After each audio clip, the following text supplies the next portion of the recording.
Hello, Year 7 and all students of medieval England. I'm here on Blackheath to discuss the Peasants Revolt. We're going to go on a bit of a journey around London to see the sites of the Peasants Revolt. But we are starting here on Blackheath because it was here that many of the conspirators, many of those who were rebelling met.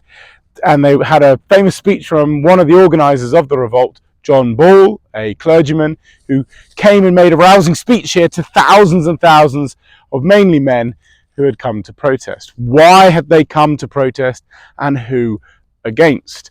Well, the person they were protesting against was the new king, Richard II. He had only been on the throne a few years. He came on the throne aged 10. By now, 1381. He was 14, and I think many of these rebels thought, here's our chance. Let's go up and against this new king, we can fight him off. But why were they so angry? Well, several reasons. One was the statute to labourers, which had been introduced about 30 years prior to the Peasants' Revolt. This had said that wages had to return to what they had been previously. Before, in the middle of the 14th century, there was the Black Death, the plague. The plague had killed a lot of people off, meaning there was a labour shortage.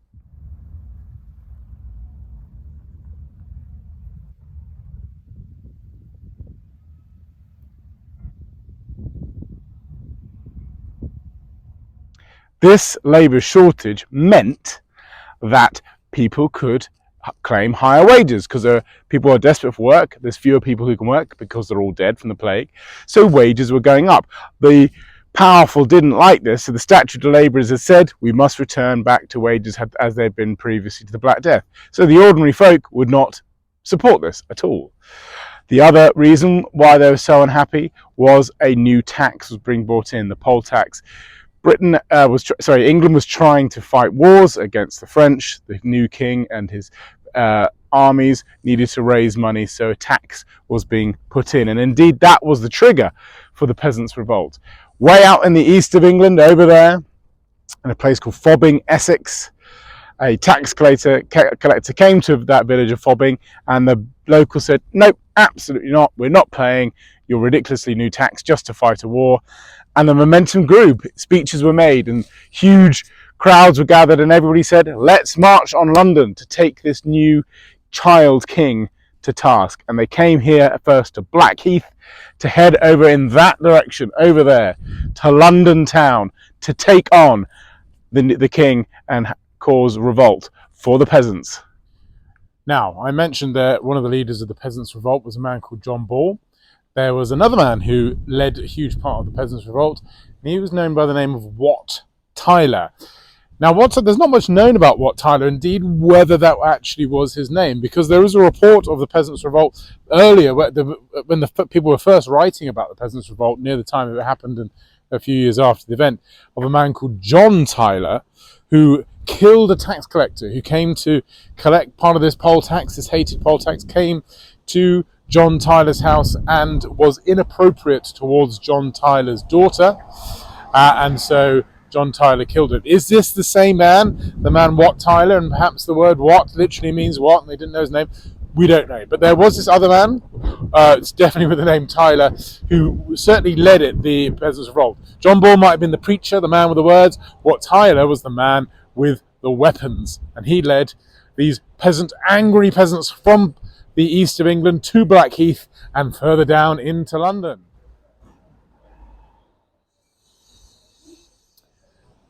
There was a third leader of the Peasants' Revolt, a man called Jack Straw. Now, he was from Essex, and he led about 20,000 men, and he was actually sent on a very special mission. Once he got here to London, he was sent to destroy the manor house of the hated Lord Treasurer Sir Richard Hales, and he lived in a place called Highbury Manor, way up here in the north of London.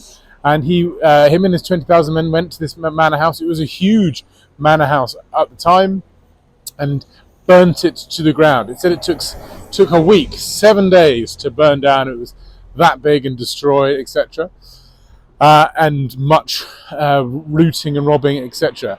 And it still exists today in the form of a pub and a little square here. This is the Highbury Manor Square up in Highbury.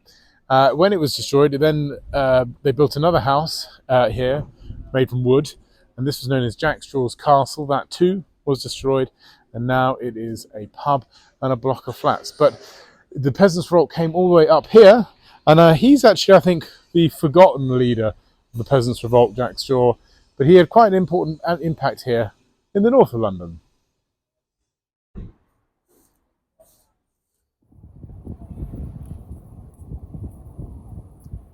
Behind me is the world-famous Savoy Hotel, a rather posh hotel.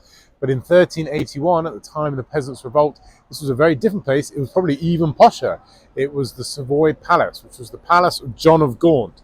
John of Gaunt was the son of Edward III, a potential rival to King Richard's throne, and he was the richest man in England after the king. And the king indeed wanted to keep him on his side because he didn't want him to take his throne. With that meant that John of Gaunt had great riches, but also great power. One of the things that John of Gaunt had done was to introduce the poll tax, the hated poll tax that the peasants, the revolters, were so angry about. So they came here to the Savoy Palace. Just beyond the Savoy there is the River Thames. It was a grand palace on the Thames, and they destroyed it. They burnt it down. They destroyed everything within it. They destroyed the desk that Geoffrey Chaucer wrote the Canterbury Tales. They took every piece of jewellery and smashed it with a hammer. They destroyed his library. They destroyed absolutely everything and threw it into the sea, the river, sorry, not the sea, anything that was associated with John of Gaunt. Even one of the revolters who decided to steal a little silver cup thought, I'll have that to sell it. He was caught.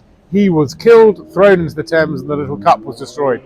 That was the vitriol towards John of Gaunt that the peasant revolters led by Wat Tyler had here at the Savoy.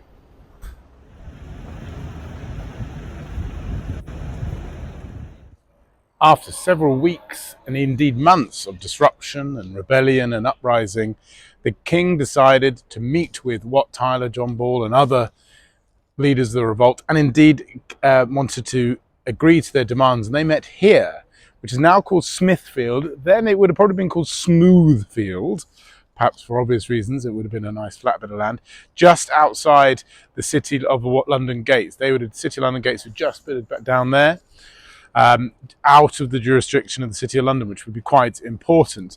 It's now Smithfield Market here, and it's also just in the parish of St Bartholomew's Church here, which just does lay claim to being the oldest church in London, and indeed some of the oldest buildings that still exist in London. But the main reason why I've come here is because this is where the Peasants' Revolt ended.